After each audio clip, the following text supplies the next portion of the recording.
film ndị Hausa a na-akpọ Almajiri, Fulani, Amina, Grigori.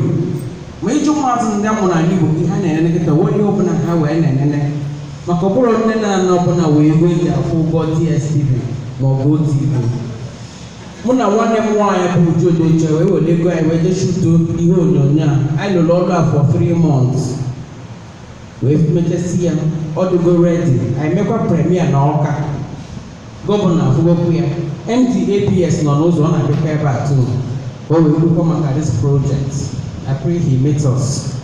Ihe mgbe m ji wee bịa isi na m chọrọ mfụ ndị onobo ihe ị na-eme ife n'obodo gị ọ na ya gị ịchọ ndị na nna gị gwafa.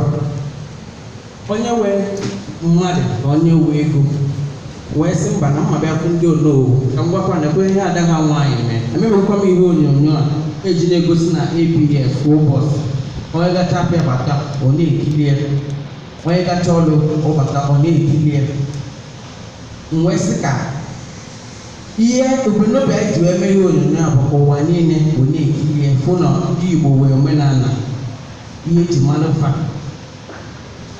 Ihe anya na Nollywood film fụ na ihe a megoro maka omenala ndị Igbo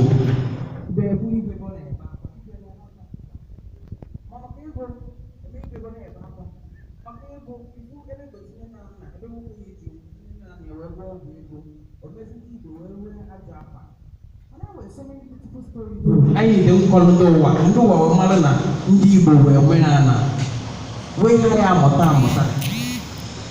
Ya mere anyị mụ na nwanne m nwaanyị bụ Uju Odoche ji wee tinye ego wee mee this project. I spent 45 million naira in shooting this film. Ọ dịgo ready kịta ma ihe anyị chọ kịta bụ na anyị chọ ka anyị wee billboard ya n'ala Igbo niile. Anyanwụ ụtụtụ eji na-egosi ya na ABS. Ị na-anya na all the TV stations.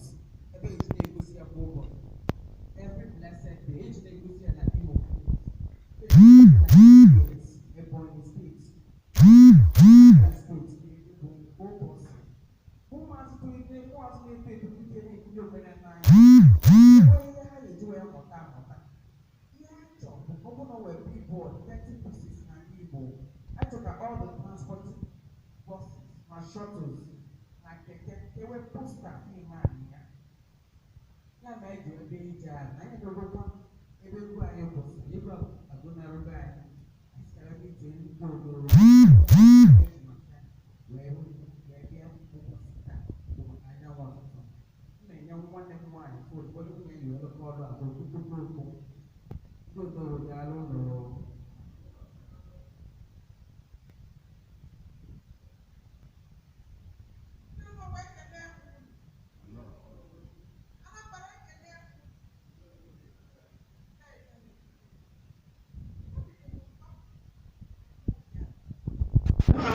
Where